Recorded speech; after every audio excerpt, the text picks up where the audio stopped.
Every World Series of Poker main event has its moments. The queen means the end of Phil Ivey. That I didn't expect. Oh, you need a queen. Carter Gill stunningly knocked out. Adam does make the call. You always take an absurd amount of time. Moments that will not be forgotten. The hand and bluff, the main event so far. I'm stupid, crazy, and lucky. Oh, the 9 and they will chop it up. The river card. So demoralizing for Chris Johnson. As day 6 begins, new moments will define the remaining 68 players. Who will step up and claim them?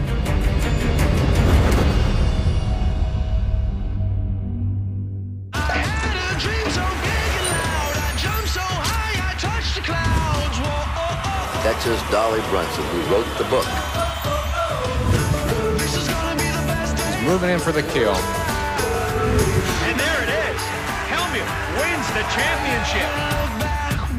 Moneymaker puts his name amongst the greatest players in the game. Wake me now. Greg Merson is the main event champion.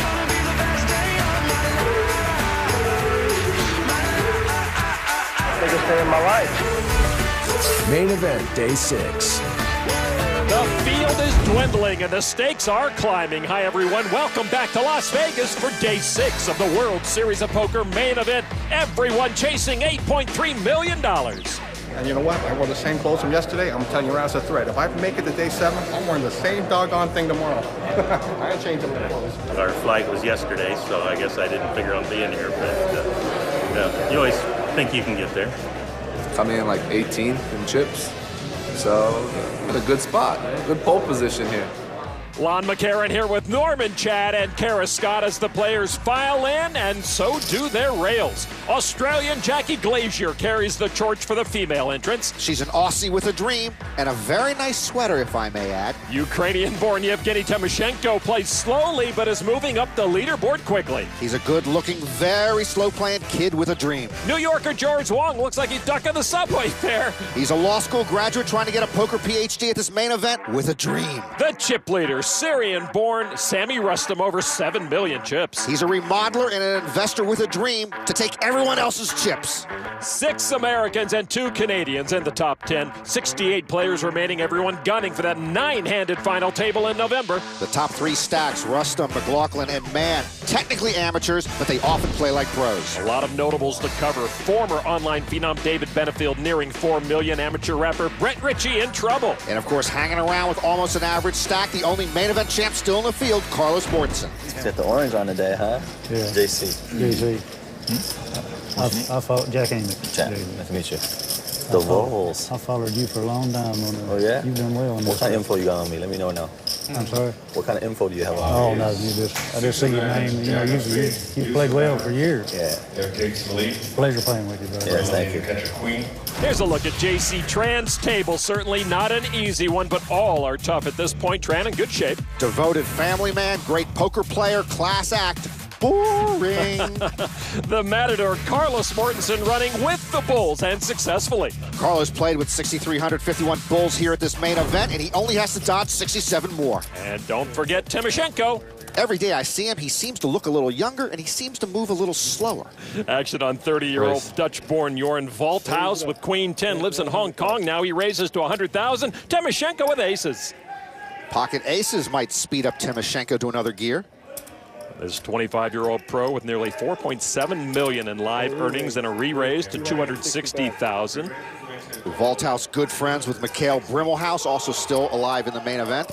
This is the 8th straight time the main event has had at least 6,000 entrants, but it is the 3rd year in a row the field has gone down slightly.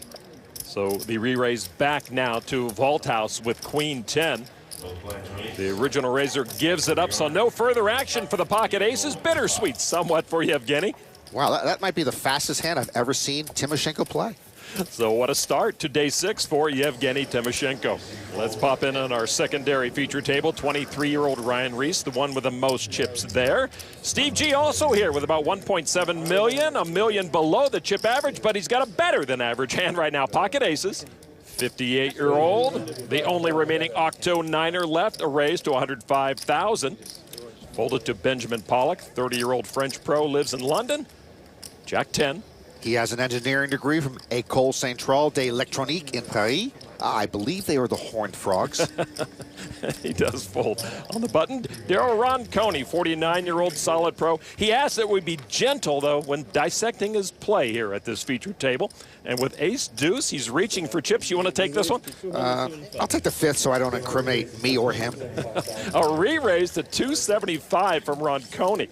So now back to Steve G with the aces. The center of the poker universe is always shifting. At the moment, it is in Sacramento, California. Steve G, JC Tran, Erkut Yilmaz, all still in the main event, all from Sacramento. And Josh Prager, sitting to G's right, is from Yuba City, 40 miles north of Sacramento. A 4-bet from G with the aces to 650,000, and now pause for thought for Ronconi.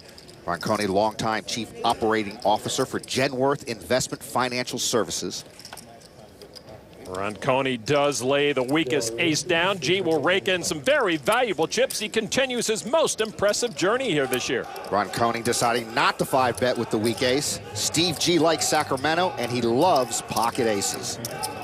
We've seen two hands start day 6, both of them cream of the poker crop, pocket aces. Norman, is this something we can expect going forward? Players tightening up, playing only premium hands and playing them quickly? Well, as someone who tightens up at breakfast on day 1 of every event I play, I can tell you tight's not right. First of all, you only get dealt aces once every 221 hands. That's a lot of 5-hour energy drinks waiting for pocket rockets. Second of all, you've got to mix it up to make the November 9. Let me quote a tweet from young and wise poker pro William Reynolds. If you put a limit on things you can do, then no limit is not for you. Well said. To the outer tables, Noah Schwartz's chances of playing in November could be taking a hit as pocket kings have run into the aces of Jay Farber. Schwartz not happy. He's about to lose most of his stack. You got a feel for Noah. It's like Chevy Chase taking the entire family on a long road trip only to find out Wally World is closed. So much hard work, so much has to go right, and then boom, the park is dark.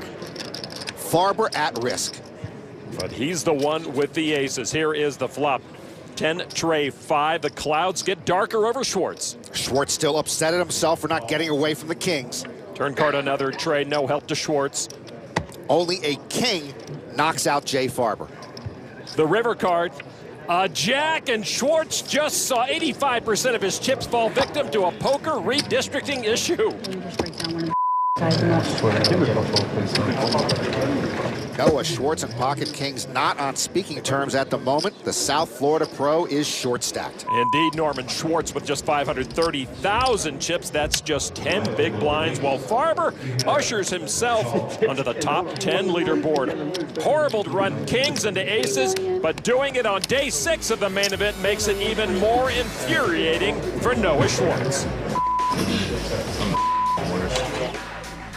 The 2013 World Series of Poker is brought to you by Caesars Casino on Facebook. What happens in Vegas now can go anywhere.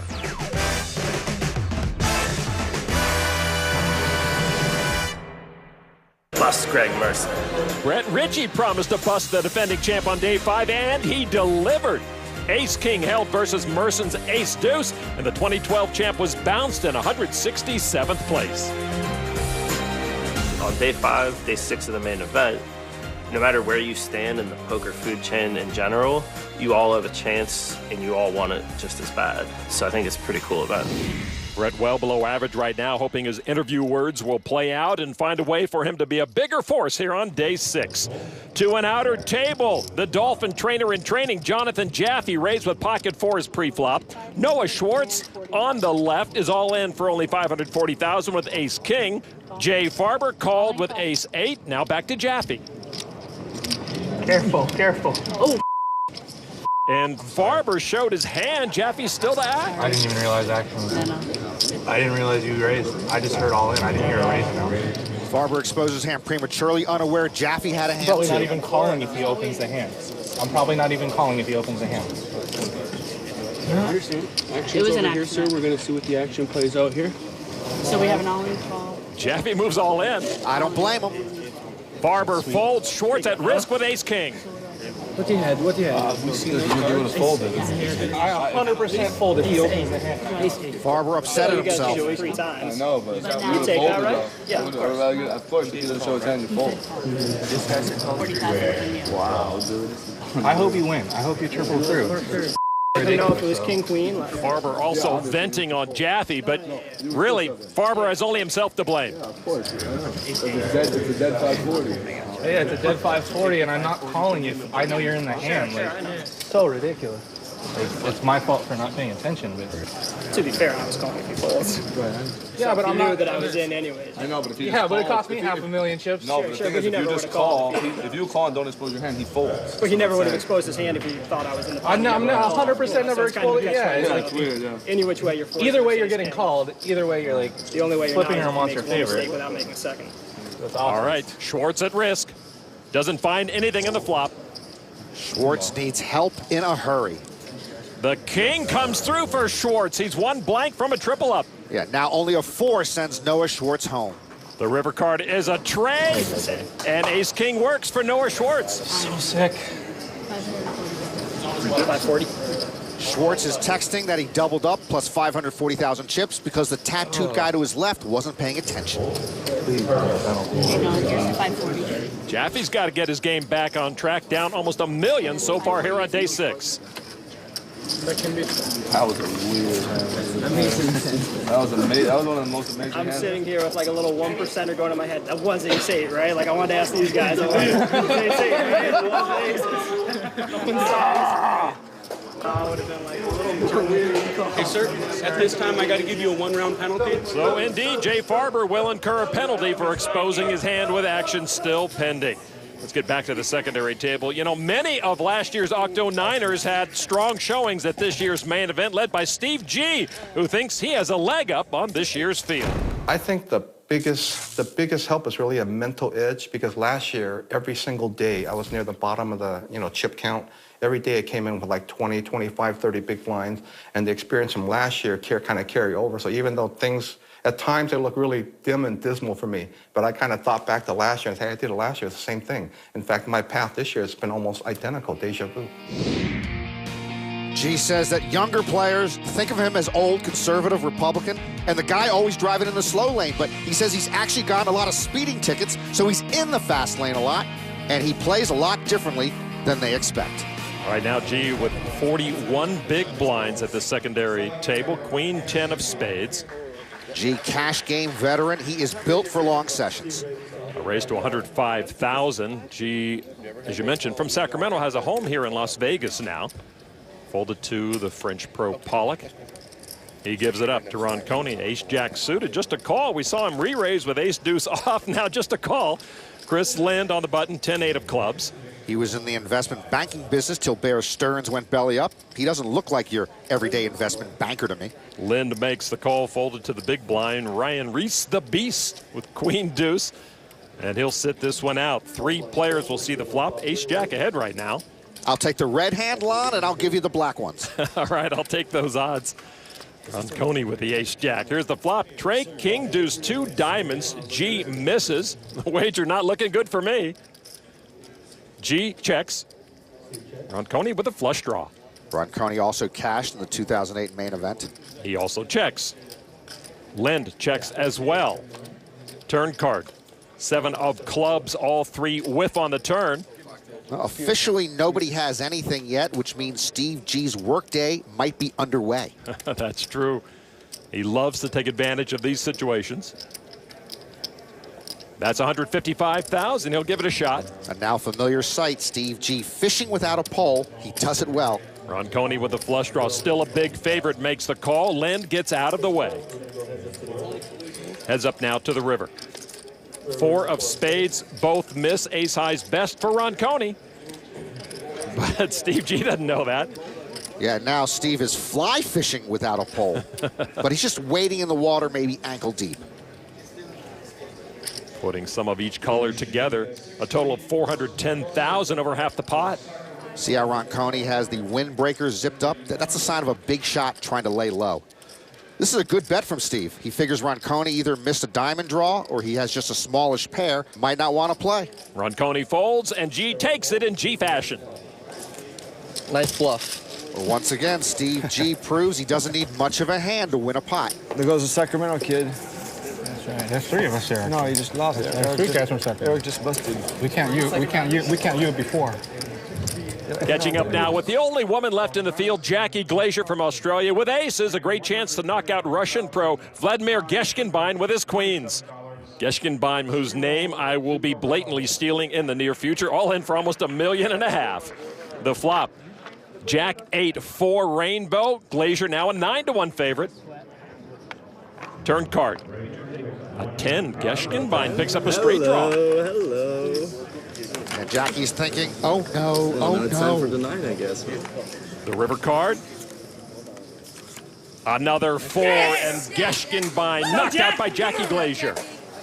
The Aussie will absorb the winnings and keep motoring on. Let's go, Jack. Her husband Jamie loving it in the background, but the man known as Vlad the Impaler outdoes his previous main event finish, but knocked out indeed after running a big hand into aces. Jackie Glazier's aces.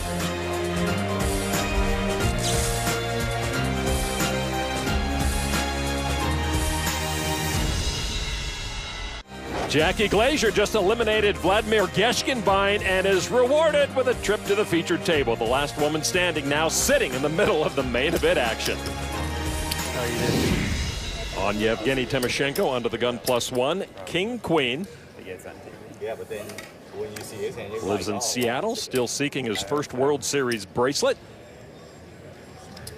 He decides a raise to 110,000 is perfect.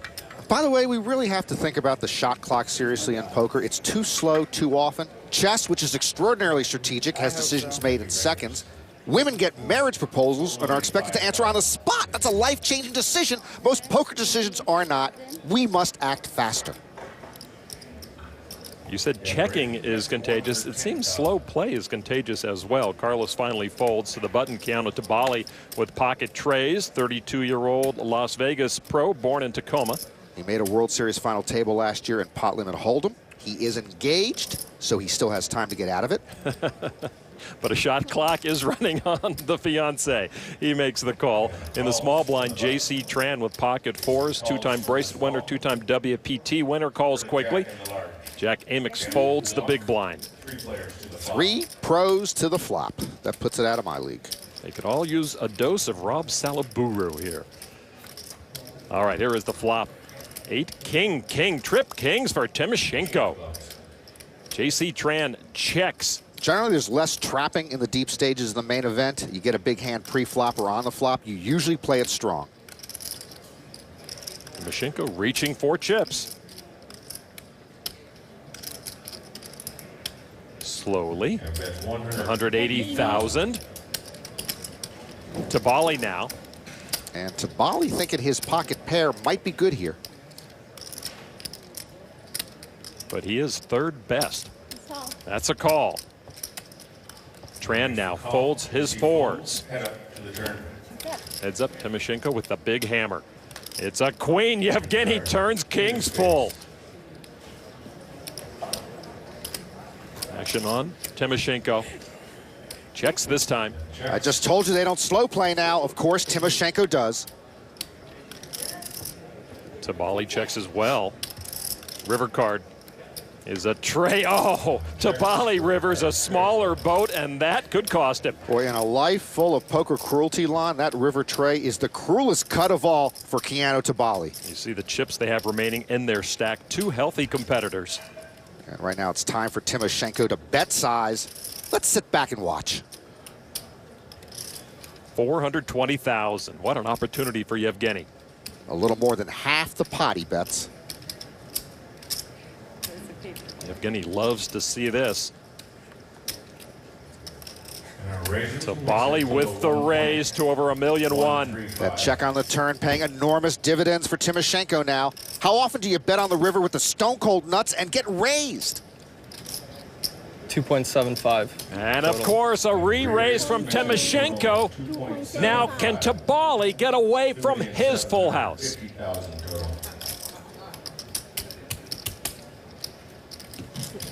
What a difficult moment for Keanu Tabali here.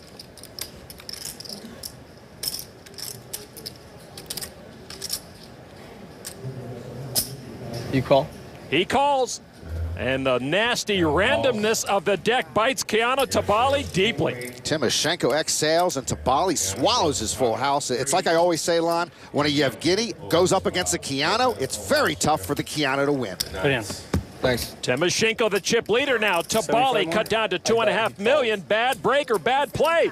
Woo. Good hand, brother. Let's hear what Antonio Esfandiari and Phil Locke thought about Keanu Tabali's expensive river call. One of the most important things to remember in poker is that money saved is money earned. And although Keanu has a boat on the river, I think he has to be able to get away from his hand. Yeah, it's a technical misstep. Of course, he's got a full house. It feels great. It is great. I don't mind the raise. That raise is fine, but you have to be prepared to fold if you get re-raised. Yevgeny's not going to raise with anything less than a full house there. You're only bluff catching now, so... That's correct. Yevgeny would never re-raise with ace-king or king-jack. And so he either has a bigger boat or he's bluffing. And so if you don't think he's bluffing, you should not call. I know it's no consolation to Keanu because I'm a loser, but I would have called too. It's all good. Still got 24. Lucky to turn a full house. Lucky his opponent rivered one. New chip leader Tymoshenko takes a big chunk of Keanu Tabali's chips. Tonight's bracelet moments are presented by PokerNews.com. The stud games at this year's World Series brought out the poker studs as David Chu racked up his 5th career gold bracelet in the $2,500 event, edging out tough pro Scott Seaver. The $2,500 Raz event saw Brian Campanello defeat former poker players champ David Bach for the victory and nearly $180,000. And in the $1,500 stud high-low tournament, it was former pro ice hockey player Daniel Idema skating into the winner's circle for almost $185,000 and his second bracelet. Plenty of bracelet winners still left in the field. Lunkin, Mortensen, Porter, and J.C. Trent, each with 2 bracelets. The last time a multiple bracelet winner won the main event was in 1997, Stu Unger. That was his 5th bracelet and, of course, his 3rd main event title. To the secondary table, Brazilian pro Bruno Kawauch has the button and Jack 10 off suit. He used to be in marketing. The 27-year-old quit his job in 2008 because he says he was happier playing than working and making more money playing than working. Bruno has bested his 110th place main event finish of last year. There's a raise to $110,000 now in the small blind. Chris Lind, ace-4 of clubs. On the day 4 dinner break, Lynn's 1993 Corolla broke down coming back to the Rio. He coasted it into the parking lot, smoke pouring out, turned it off and decided just to leave it there. It's still out there if anyone wants it. Lynn with a re-raise to 275, folded back now to Bruno Kawauch with the Jack 10 off. And he's thinking about it, yeah, 4-bet to $515,000. Wow. Testosterone check here at the secondary feature table. Lynn describes himself as a super aggro player facing a 4-bet here. Well, Lynn not going anywhere quickly here, Norman. Lynn in the small blind, not believing Kawauch actions on the button. I'm all in. And he re-raises Bruno all in, and Kawauch gives it up. 2 bluffers, but the one with a better hand prevailed. So 4? Show 1. Show it. Show it. Show 1. Show it. 1. There we go. There's the 4. Bruno stinging a little bit after seeing the 4. We don't need to see the other one. Damn. I told him to show the 4. Fearless and having fun, Chris Lynn. He could have had anything there and was 5-betting. I don't know if I'm supposed to show that. With the over 600,000 chips won in that last hand, Lynn up to almost 3.8 million, a bit above the average stack right now. Well, we saw amateur rapper Brett Ritchie on day 5 take out defending champion Greg Merson, but here on day 6, his poker game is struggling. His rap game, however, always strong. 10 deuce off suit.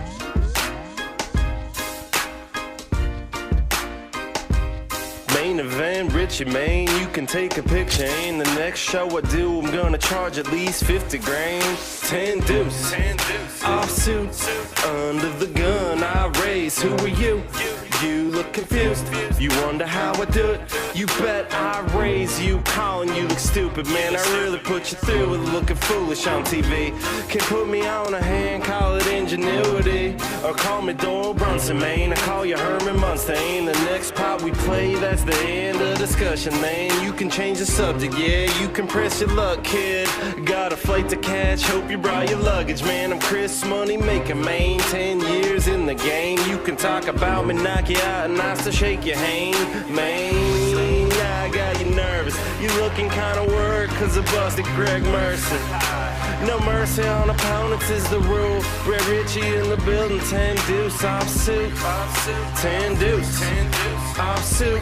Under the gun, Brett Ritchie coming through. 10 deuce off suit. Smile for the camera, baby, you know how I do. 10 deuce off suit. That is the first rap video I've ever seen where the rapper was drinking an iced coffee from Starbucks. I'm betting it's the first rap video you have ever seen. Right now, Richie all in with ace-6 of clubs against French semi-pro Nicolas Lefloc with 2 jacks. Does he have an ace-6 all-in rap? He's gonna need one. All right, here is the flop with Brett Ritchie at risk. King, tray 10, 2 clubs, pocket jacks still lead. Ritchie with a flush draw. Turn card. 8 of hearts. Ritchie misses but retains his outs. Ritchie looking for an ace or any club. The river card is a club. Brett Ritchie will stay with us a little longer. He took the suited ace with the river saved face. A club came just in time to spare his final down. Ritchie with 18 big blinds. Not a lot to work with, but he's still got his seat. Farmer Phil Mader also at this table right now with over 3 million chips. I'm working on a farm rap, Lon. You sure know how to target your audience. All right, a look around the room. We check on some notables. George Wong just below average. I guarantee you he'd rather nurse a short stack than change diapers. Washington State's Rep Porter hoping to better his 39th place finish from 07. Hey, he's got 2 bracelets and 2 daughters. He could give Wong counsel on poker and parenting. All right, let's get back to the featured table action on Keanu Tabali with ace-queen of diamonds. He saw Matt Reed open for $100,000 from early position with ace-9 of clubs. Tabali wants to play. A call. J.C. Tran folded quickly, as you saw, as does Amix, giving up his small blind. Now in the big blind, Jorn Valthouse with 2 aces. Valthouse just turned 30, threw a birthday party for himself last night, but skipped it because he didn't want to start day 6 with a hangover. And uniquely enough, all 4 aces already in play here pre-flop. A re-raise by Valthouse to 330. And now Reed reconsidering the merits of his suited ace. No, he's reconsidering a re-raise. That's a 4-bet to 600,000. Now Tabali with an ace. Yeah, you just said it's been 4-bet, Lon. I'd already have this ace-queen in the paper shredder. Well, Tabali has not watched enough of our shows to know about ace-queen, I guess. All in. He says all in for over 2.7 million. I'm all in. Valthouse, of course, with the aces, re-raises all in, and that should get Reed out of the way. It does. Heads up, Tabali at risk and behind. Yeah, Tabali pushes with 50 big blinds left, and he's on the wrong end of a cold deck again. Yeah, Tabali lost the bulk of his stack in a boat over boat hand, and now ace-queen could be his last of the main event. A rough day 6 looking bleak for Keanu Tabali. Drawing slim, but one time, baby. Valthouse gives him the no one-time look. All right, here's the flop. Tabali at risk. King, king, deuce, no diamonds. Tabali is all but done. Very bleak for Keanu Tabali. But I would have had clubs. Don't forget the king, king. I would have had nut clubs right now. Turn card now. Queen of hearts, and Keanu gets half of what he needs to stay alive. Tabali needs one more queen, one time, or he's gone. The river card. Will Tabali stick around? It's paint, but a jack. Keanu Tabali comes up short and is eliminated. 2 hands pretty much swept Keanu Tabali out of here. Tabali out in 58th place, earns almost $124,000. Jorn Valthouse gets all of Tabali's chips, the $600,000 that Reed put in, a very profitable hand. Well, that's a happy birthday pot for Jorn Valthouse, one day after missing his own party. Valthouse now with a top 5 stack in the room. Pocket aces have ruled the start of day 6. Vaulthouse won a massive pot and others have benefited too. The main event is a little easier with the strongest starting hand in the game. Inside the Rio, 57 players hoping the deck will support them so close to the November 9. 21-year-old Brendan O'Neill on the right opened under the gun with ace-10 for $125,000. Big blind Chris Lynn holds king-9 of clubs. Lynn, 30 years old, graduate of Babson College. He calls for $75,000 more. Couple of suited hands. Here's the flop. 6 king queen. Lynn pairs his king to take the lead. Lynn was in the Dominican Republic last year. He wanted to play the main event but didn't have the money. His friends decided they would put him in if he wore a dress. He did. It was an ugly dress and an unlucky dress. He busted early. He checks to the pre-flop razor from Cape May, New Jersey. A nice main event debut for this young poker pro. Youngest player left in the main event. After high school, he turned pro. No college. He went the Kevin Garnett, Kobe Bryant route. O'Neill flopped a Broadway draw. O'Neill hoping to take it down right here. It's not going to happen.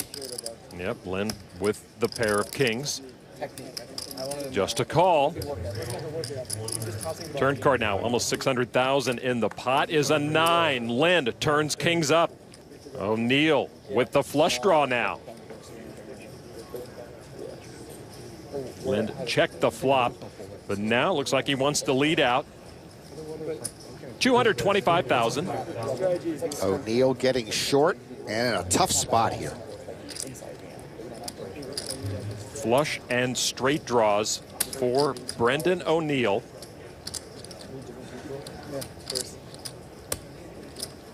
And that looks like an all-in move. 880,000. Well, Jack-10 certainly in O'Neill's range. Call. But Lynn thinks he's good and makes the call. O'Neill looks like he needs a splash of cold water in his face. He needs to catch and has only one chance left to do so to stay in this main event. O'Neill running into kings up. Deuce of hearts. The short stack at the secondary table. Brendan O'Neill trying to keep that seat. Deuce of hearts.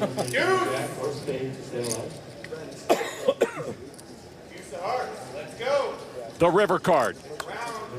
The 10 of diamonds in the main event has come to a close for O'Neill. Lynn Saturday! Woo! We won. So Jeremy Lin makes a big splash last year. If he doesn't do that, what is Chris Lynn's nickname? You had would you have an ace or a spade? Or I had a good shot and then no flush draw on the turn. He just led. Just led. So it ripped. So he just said King X, King Jack. Just what was it on? What? Yeah. Good game, bro. O'Neill begins a poker resume with an impressive main event run. He was a kid with a dream. Yeah, he just led the turn. All right, back to Brett Ritchie, hoping not to have to write a blues rap. He's all in again, this time with King Queen. Run into 2 aces held by Texas bar owner and poker pro James Alexander. Yeah, I don't like it. McAllen, Texas. But I don't think Brett has a King Queen rap. Here's the flop. 5-4 jack. Pretty bleak flop for Brett. Ritchie was down to 12 big blinds when he pushed. Actually a 4 or 5 and ended. I think a 9 even. 4 cross. The turn is an 8, and it does end it. Brett Ritchie drawing dead and out of this main event. The Texas bar owner knocks out the New York rapper. 55th place for Brett Ritchie, pushing his career World Series winnings to over 900,000. For Alexander, a pot 1, but he still has an uphill climb to become a real threat in this main event. Let's take a look at the leaderboard after the start of day 6 play. Timoshenko once over 10 million, still has the lead. Jorn Vaulthouse over 7.3 million. Timoshenko impresses more and more every time you see him. For all I know, he also can rap as good as Brett Ritchie. It's still a nice payday, so I can't be too upset about it. And I was so short that I was really not even, I wasn't, like if I had a lot of chips and dusted them off, and then I'd be like, oh, I can't believe I blew that. I knew I was so short it was going to be a battle. I was going to have to win some hands, and it didn't happen. Life's good. Thanks, Brett. All right, thanks. Hey, if I had to do it all over again, Brett Ritchie would have rapped at my bar mitzvah.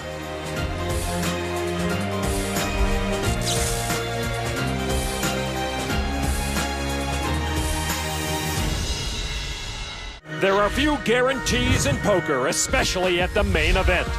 Top 2 doesn't always hold, and top pros can fall short. Wow, I had the worst hand when it went in. That's shocking. But here on day 6, what we can count on are new and familiar faces stepping up in the biggest moment of their lives. It's why the main event is the greatest poker tournament on the planet. What was once a 1 in 6,352 shot is now just 1 in 52. Welcome back to Las Vegas for the World Series of Poker main event. Lon McCarron with Norman Chad and Kara Scott. 52 players left. Someone will win $8.3 million. At an outer table, Noah Schwartz facing elimination with pocket sevens against the pocket aces of Brian Pellegrino.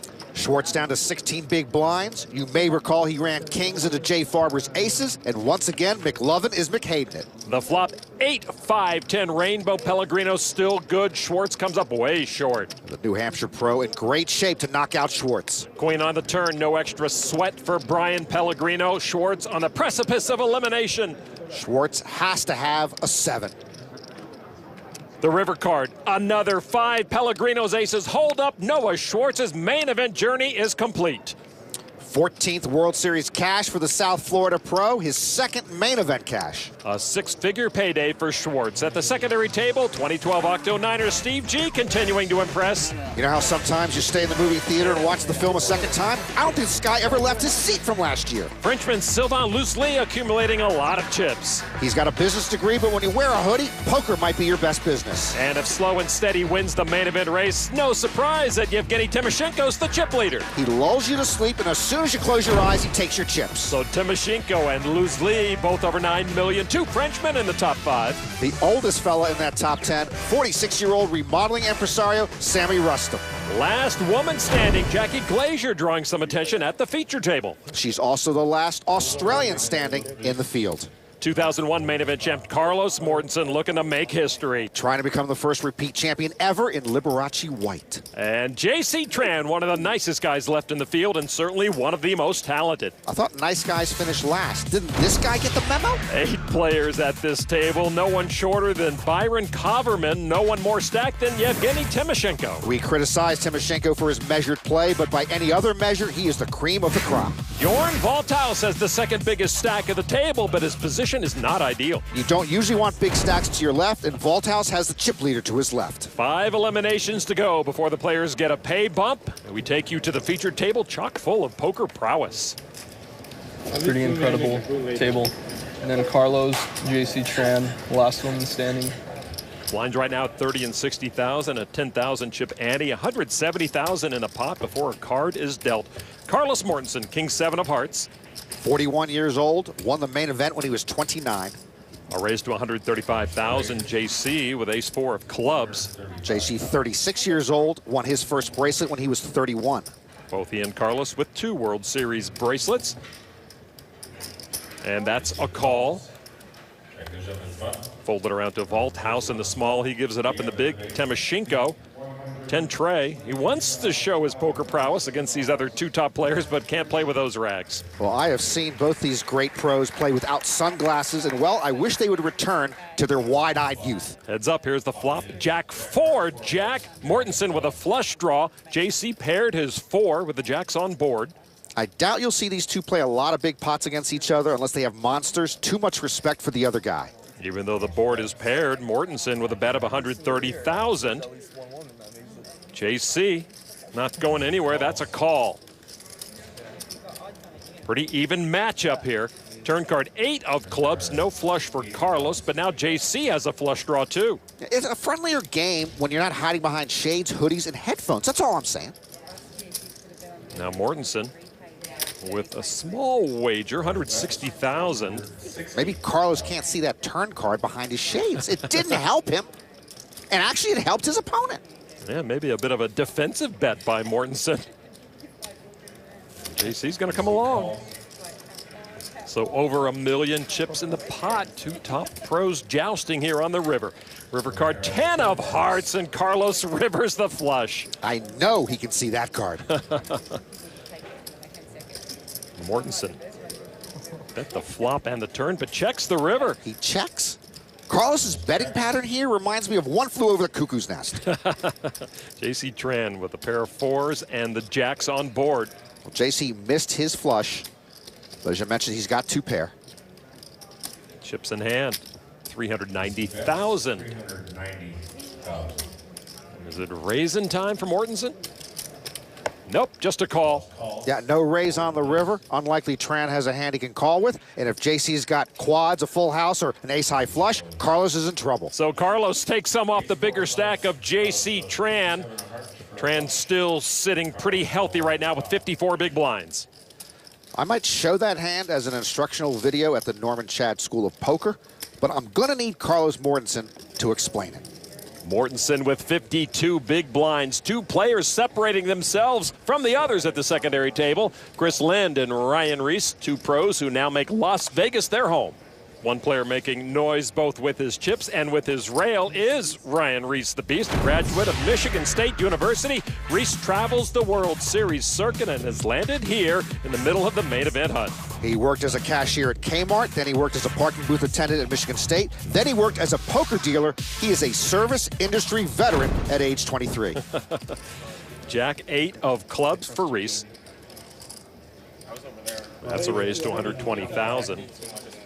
Folded to Steve G in the small blind, ace 10. He says this year has been tougher than last because of the pressure. G says he loves Kara Scott, but at this point would like to avoid her because if you see her now, you're probably doing a bust-out interview. They're calling her the Black Widow. Steve G with 23 big blinds is all in. In the big blind, Jim Colopy, born in Washington, a world-traveling, poker-playing, music-loving, surf-riding kind of guy with pocket 8s. He started playing poker during homeroom announcements his freshman year at Gonzaga High in D.C. The secondary table awaits his announcement here. Colopy. Come on. He says all in for $1.9 million. That gets rid of Reese. And so it's G who is at risk with ace 10 against the pocket 8s. Now, Steve G's run could be over and Kara Scott could be beckoning. Steve G, the lone remaining octo-niner, at risk right now.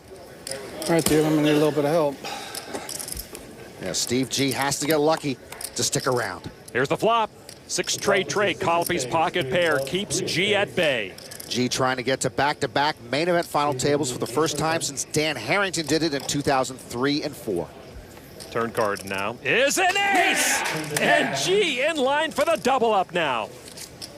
Colopy knows now only an 8 will end Steve G's main event. Of course, we saw Reese fold an 8, but these guys don't know that. Can G hold on? The river card. The deuce of clubs makes it official. Steve G still has life. You know, the Washington Bullets seldom ran really well. Colopy hurt big time there. Colopy, a recent bracelet winner in Australia, loses almost 3/4 of his stack. I thought it was it. After that flop. Steve G turns an ace and continues to turn heads here at the main event.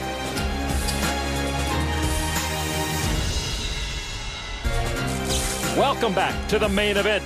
Texan James Alexander joining the feature table. Hey, what's up, boys? There is a 2-beverage limit at the feature table. Just a warning, it's not a good seat. Alexander brings about 2.3 million. Hey, hey, what's up, brother? Oh, they don't want all my toys on the... Damn, how many drinks are you drinking? I got all sorts of stuff, man. I got a whole starter kit. James Alexander, not your average poker player, lawyer, bar owner, and lover of Harry Potter. He went to law school, but never took the bar. He then opened up a bar that embraces all genres of music around South Texas.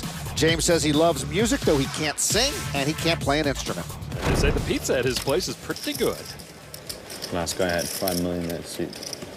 Awesome! Last one level, so just give me a little warning. Yeah, good things happen, good people. I'm fine. All right. Tough table here that Alexander sits down to. Carlos Mortensen with pocket kings. Good things happen to good people. Then Carlos is living right. Pocket kings. 41-year-old Ecuadorian born, moved to Spain in his teens. Yeah, I see. And a raise to 135,000. Alexander will sit this one out. Over to Jorn Volthaus, pocket 7s. His favorite player is Marcel Lusk. Doesn't seem quite as joyful as Marcel. No, he doesn't. He's doubled his stack here on day 6. He calls Folded around to Matt Reed in the small blind, king, queen of hearts. He went to Ohio Northern. It took him 6 years to graduate because he was studying business management, mechanical engineering, and pharmacy. Heck, it took me 5.5 years, and I was just majoring in American studies. There's a raise and call in front of him. He'll be out of position after the flop. So, yeah, why not call? Mortensen has a physics and math degree. Volthouse has a computer science degree. They're out of our league, Lon. This is a thinking man's game. All right, here's the flop. Jack, 8. Reed misses that. He checks. Mortensen with the best hand. He checks his kings. Jorn just seems to have the weight of the world etched across his face. Jorn with the pocket sevens and the jacks on board will posture up, it looks like. 215,000. Only one heart on the board, so Reed gets out of the way. Mortensen now. My name is Carlito Mortensen. You killed my father. Prepare to die. And he just calls. Well, for Carlos, no reason to get out of line here with the paired board. All right. Volthouse looking for help. 9-1 dog, and he got the help on the turn with the 7. Carlos's kings are toothless against the full house. He checks. The better his hand gets, the more anguished Jorn looks. And here comes the bet. Just over half the pot, 510,000. I think Carlos got what he wanted, but it's not what he thinks. Carlos Mortensen with kings up. And he's going to make the call. So now over 2 million chips in the middle. Volthouse with the best of it by far. River card, deuce of hearts, third heart on board. And Carlos checks a third time. Carlos looks a lot more comfortable than Jorn, but Jorn has the comfort of a full house. Carlos may be worried about the paired board or the 3 hearts, but Volthouse has a bigger hand than that. And that is 975,000, less than half the pot now. Well, there are a lot of hands Carlos can't beat here. He can beat a bluff. Is Volthouse bluffing?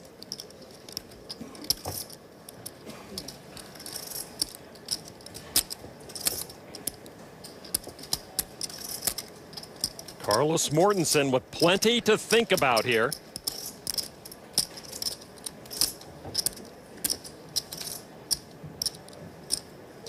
Volthouse with the much bigger stack.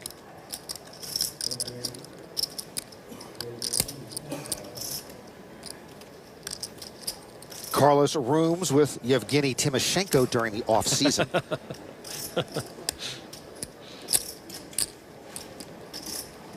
A big moment for Mortensen here. Starting with the pocket kings. Well, if I knew Carlos was going to take this long, I would have told the polar bear joke. Kevin Pollak is still telling that joke somewhere. Well, Carlos has cut out calling chips to his right. Getting a visual on what his stack will be left with if he calls and loses. It's going to be tough to accumulate chips. It takes 26 minutes, I think. This is Alexander's first hand at this table. But at this pace, it might be everyone's last of day 6 at this table. Yeah, Lon, can you get us a cocktail waitress if you have a chance? We have seen many long decisions during this main event. Carlos Mortensen in the middle of one right now. Welcome back. Carlos Mortensen trying to decide if his pocket kings are good. It's been a long time since Jorn Volthouse made a river bet with a full house. Mortensen's still thinking while the table gets a little antsy. If Carlos calls here, he'd be down to under 20 big blinds if he loses, and of course he would lose. I imagine this is so terrible.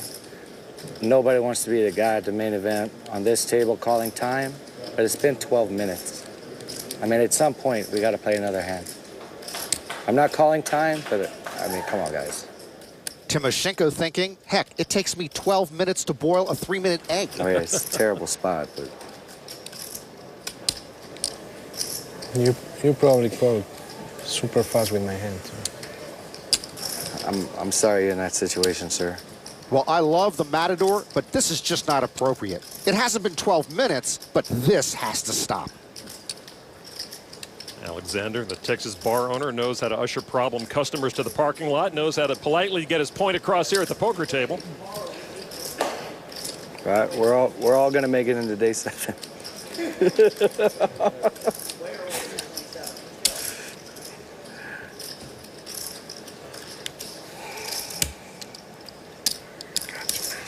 Carlos still squirming. You still have chips, right? Yeah, you got a lot of them.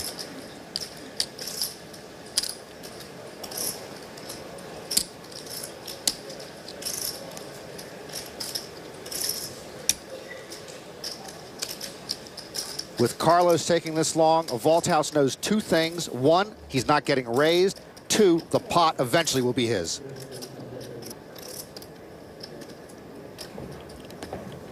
And Norman, to your point, you know, as a former world champ, you're always a poker ambassador, like it or not. I know Carlos cares for the game. He needs to respect everyone still in the game by making a timely decision.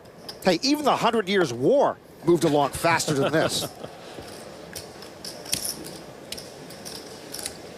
I realize the gravity of your call, but I do have to call time at this point. It's been 17, 18 minutes. Clock has been called. You have 1 minute tacked on your head.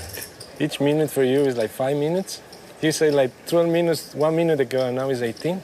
Oh my gosh. It's been, I don't even know, but it's been well over 12. Carlos has been given 70 seconds, the last 10 of which will be counted down verbally. I said that I may call time, and 3 minutes passed since I said that. Okay, I'm sorry.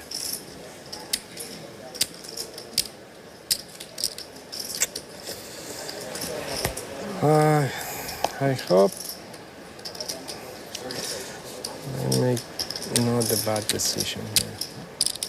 Timoshenko's been able to finish his breakfast. The vault house's credit, he looks like that every second at the poker table. Carlos will not get a read off him.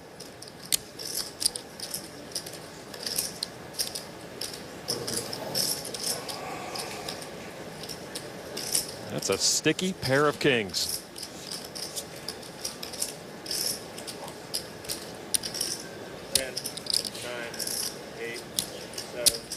Six, 5, 4, 3, 2. Carlos gets away from the hand. Finally. Show 1. Our long national nightmare is over. Vault house is not going to show. But he does sit with 8.5 million chips. Nice hand there. Thank you. Nice flop for you. Nice flop for you. Nice river. Oh, really? Make a heart? Deuces? No, of course not. Hearts. 80, please. No. 2 kings, Carlos. Okay, get it, okay? Thank you, Yeah, that's what Carlos. he had. No, you're not bluffing. Okay. Right? Okay. They should move on in on the flop. Calling the clock is a touchy subject, so we ask some players, when is it appropriate to force a player to make a decision? How do you do with stalling? Call the clock. Clock has been called. 10. Everybody needs to go to the bathroom. It's time to go. What are you thinking about? 7. Can I get a clock? I just wondered if you're stalling or thinking. I've never called the clock on anyone. I don't do it. A lot of times I would like to. I've never done it. As a player that sometimes takes his time, I don't call the clock on others. I almost never call the clock. I think I have maybe twice in my life, and once was because I really didn't like the guy. I actually called the clock on quite a few people today. I'll always give people, 3, maybe 4 minutes, and I think that's enough. It's never personal, but I give everybody 1 free tank, so he's had his free tank. Now at the 2-minute mark, if he's after 2 minutes, I'd call it on him. I personally don't call the clock much, but I think that they need to maybe implement some type of shot clock. The NBA went to a shot clock in 1954. We're overdue for one in poker. It would make it more fun, at least for me, to not have to watch people think for 6 or 7 minutes. I think 3 minutes is enough for pretty much any decision. I kept track. I was on the clock.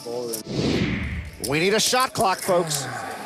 I won't take that long, normally, but this was a I apologize, situation. man. Some of us are short stacked. We try and accumulate chips, and we burn 20 minutes of it. I'm short stacked. Yeah, I It's a very understand. tough decision. Alexander and Byron Coverman, the two short stacks at this feature table, and plenty more out in the field. And those long decisions take their tolls on those stacks. Mortensen's going to be slumming here with King 8 of clubs, a raise to 135. Alexander with 6-5 off. I hope Alexander tanks here with 6-5 off before he folds. That's a quick call. He called? Boy, Alexander is in a rush to accumulate chips. I think the Matador's epic tank just put Alexander on tilt. I thought Carlos was being creative with his King 8. Now Tran with an actual playable hand, pocket 8s on the button, and a re-raise to 420. Fold it around to the big blind, Jorn Volthaus, and boy, he's got the best hand of all. Well, this 4-bet from Volthaus is going to clear out the crumb bums and shoe clerks and 18-minute tankers. Volthaus with 2 red aces. 4-bet in progress. 945,000, one pretender folds.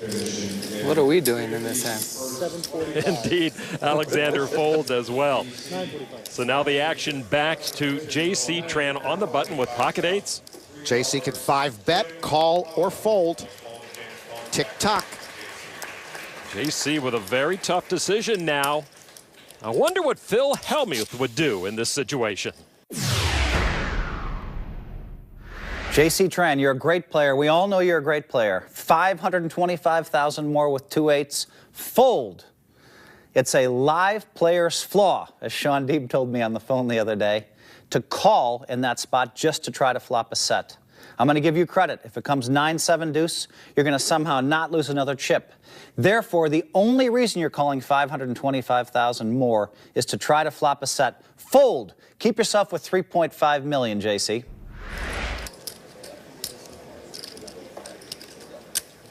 That's a call. Well, we have quickly discovered, Lon, that whatever the poker brat says, players usually do the opposite. Aces against 8s. Volthaus way ahead with the best hand in the game. All right, here's the flop, and an 8, the case 8 for JC, perhaps the best card he's seen in the main event. Wow, imagine if Carlos had stuck around, he would have flopped top 2.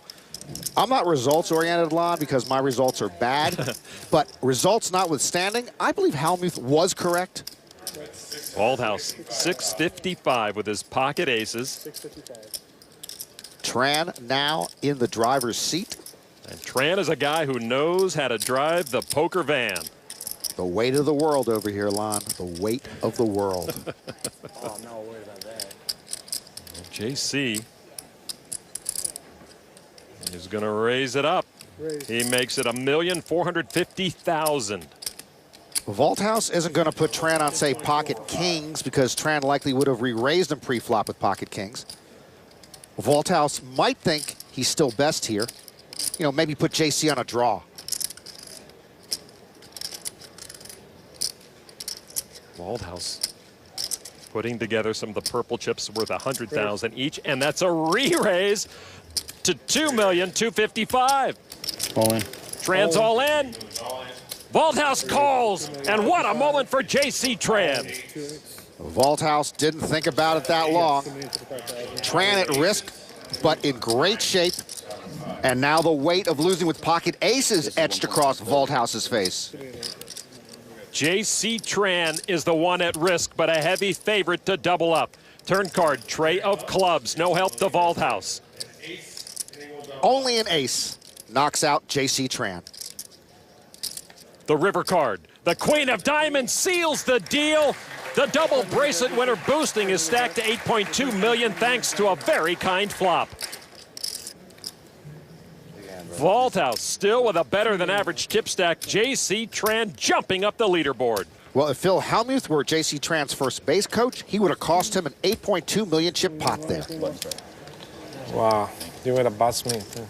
Carlos dodged a lot of bullets in that hand. Before that, it took him too long to make the decision, but Carlos's eventual fold was picture perfect.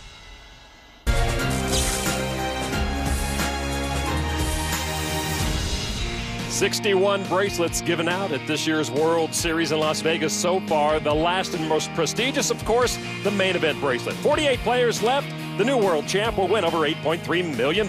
And we will be live with the November 9 final table, November 4th and 5th here on ESPN. Steve G was at that final table last year. Will he be there this year? At the secondary table, G flopped a king-high flush draw. He should step lightly. Jamie Kaplan flopped the nut flush draw. Neither is paired up except for the 2 trays on board. Kaplan let out for $170,000. I don't like the hoodies, but I kind of understand them. G wears a rain jacket. Go figure. Old school hoodie. G on the button in this hand. Yeah, he makes the call. $770,000 in the middle. Turn card now. 9 of hearts. Kaplan's ace keeps him ahead still. Kaplan acting with alacrity and conviction. Al Michaels taught me that word, alacrity. I might be misusing it, though. 27-year-old, born in Providence, Rhode Island, now lives here in Vegas. Bets $240,000. This is a dangerous spot for G. He's got 2 overs to the board, but can't beat an ace. And G's got a flush draw that's no good. And there's a call from Steve G. He is one tough hombre to get rid of. River card. 6 of spades. No flushes, no big pairs. What you're dealt is what you got. Where's the alacrity now? No alacrity, no pot, I believe. Kaplan, though. I like this. 4 lavender chips, $400,000. Kaplan bluffs at it with the best hand. I was just reading Zachary Elwood's book, Reading Poker Tells. He says bluffers try to avoid eye contact because they're afraid of being exposed. Kaplan avoiding looking at G. As it is, G appears to be in his own world. Steve G. Oh, look at this. A raise to $1.1 million from Steve G. What a world it is he lives in. Another Steve G River special. Indeed, Norman. Steve G, we've seen time and time again pull in chips when they should have been going the other way. He's on my lifetime home game ban, Lon.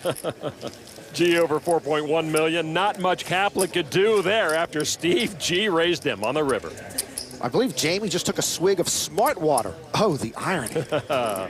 So Steve G still on the path to back-to-back main event final tables. To the feature table, a familiar duo. Tangling once again, Carlos Mortensen with ace-king of diamonds, and the short stack saw Jorn Valthaus open raise to $125,000 with pocket kings. Mortensen loves seeing a suited ace-king with just 25 big blinds left. Carlos shoves, and of course Valthaus calls. And Carlos sees the bad news. Valthaus has the Matador's number, and he still also has the weight of the world etched across his face. Carlos on the hook right now. Here's the flop, Queen 10 deuce. Mortensen with a Broadway draw. Yeah, no diamonds for Carlos, but the gut shot gives him a little more life. Valthaus trying to finish off the 0-1 world champ. Turn card. 6 of clubs, that keeps Valthaus ahead and Mortensen in danger. 7 outs for Mortensen to continue his quest for a second main event title. He has to have an ace or a jack. The river card is a jack! How does Carlos Mortensen do it? And ace is no good for Valthaus versus Tran, and king's no good versus Carlos Mortensen. Mortensen rivered the straight to double through Jorn Valthaus. You should be the first guy ever to say, that's poker, and then have a good story to tell. Alexander working hard to get back in the Matador's good graces. Jorn takes the hit. Oh, man, I'm running unbelievable this World Series. Unbelievable. So lucky. We have seen Carlos very lucky in several all-in situations. And Valthaus is sick of it. Where are you going, James? So Carlos with a workable stack. And James Alexander has been moved to another table. Hey, I'm out on the blind too. Like double whammy here. I'm sure you're getting the blind when you get there. Oh, that sucks. Let me gather all my stuff here. Carlos Mortensen gets the critical double up, and then sees his new nemesis move to an outer table. I'm just glad they're not saying goodbye and I lost. The 2013 World Series of Poker is brought to you by the official WSOP social game. Download now on Facebook or your smartphone. Technically, I should be rallying, but since I'm doing this, I have no idea what's going on behind me. I'm just enjoying this. 89th place deserves a massage. At the secondary table, the hoodied Chris Lind in the small blind with queen deuce of spades. That's Mark Newhouse. He's already raised to 120,000 with the best starting hand possible. Lind wants to play. He calls for 90,000 more. Big blind, Jamie Kaplan now with pocket deuces. I mentioned he was born in Providence, now lives here. He likes to paint and read. Frankly, I think you can paint and read in Providence with less distraction than in Las Vegas. Good point. It's a lot cheaper in Providence. He makes a call for 60,000 more. 3 players, 2 of them challenging the pocket aces of Newhouse. 8, 9 deuce, 2 spades. Lynn with bottom pair and a flush draw. Kaplan's bottom set is the best hand, and look how the aces have fallen. Pocket aces just went from penthouse to outhouse. Chris Lind, 225,000. Yeah, Lind can be super aggro without a hand. He certainly is going to be aggressive with a draw. Newhouse's ace is now the 5% hand, and Kaplan with 2 others to tangle with. I don't think this is going to be pretty for the other 2 players. There is the raise to 600,000. Newhouse, 28-year-old cash game pro who cashed in the main event 2 years ago. And Newhouse says, excuse me, boys, I have aces. That's a re-raise to $1.5 million. Well, Mr. Lynn, you play queen deuce from the small blind. You deserve stress. Chris Lind starting the hand with the most chips at this table, over $8 million. I'm all in. He says all in? Chris Lind hands out his own bucket full of stress to Kaplan and Newhouse. And so, as I mentioned, he does have the other 2 covered. Kaplan with the best hand, bottom set. We've seen Kaplan give up the best hand on the river a couple of times. I'm all in. Yeah, he's all in. Well, Mark Newhouse didn't get the message the first time, Lon. I think he'll get it this time. He's already put nearly 1/3 of his stack into the pot, but if he gets stubborn here with pocket aces, it's going to get worse. At this point, you're thinking, what, you flop a set? Yeah. Newhouse manages to fold, so Kaplan at risk, favored to double up through Lind and his flush draw. You got an extra 1.5 in there. Yeah. It's a nice little overlay for us. Spade. Spade, spade, spade. When Sanity wants a spade. And there it is! Lynn wastes no time picking up the flush. Now it's up to Kaplan to find the saving card. 3 of hearts. Kaplan needs the board to pair to stick around. The river card does not pair the board. The flush brings the pot to Chris Lind, and that will be the final hand Jamie Kaplan will play at this main event, out in 47th place.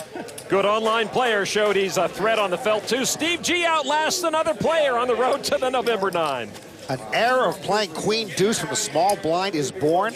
Linsanity trumps the set of deuces to take the chip lead. And Linsanity sweeping across the Amazon room. Chris Lind vaults to the top of the leaderboard, closing in on 12 million. J.C. Tran in third with about 8 million. 30-year-old Chris Lind has turned super aggro into a super stack, but just beyond that leaderboard lurks the incomparable Carlos Mortensen, the Matador, hoping his Chip Towers lead to another main event final table. Here on day 6, we're getting the sense that everyone is laser focused on the final table. Tensions are high. Nobody wants to be the guy at the main event on this table calling time, but it's been 12 minutes. You probably called super fast with my hand. Sorry you're in that situation, sir. The pots are monumental. Yeah. At least I'm not getting hunted down in the car park. You didn't want me coming after you in that car park. Oh, yeah. And of course, Steve G is bluffing. For Norman, Chad, and Kara Scott, I'm Lon McCarran. This has been a presentation of ESPN, the worldwide leader in sports.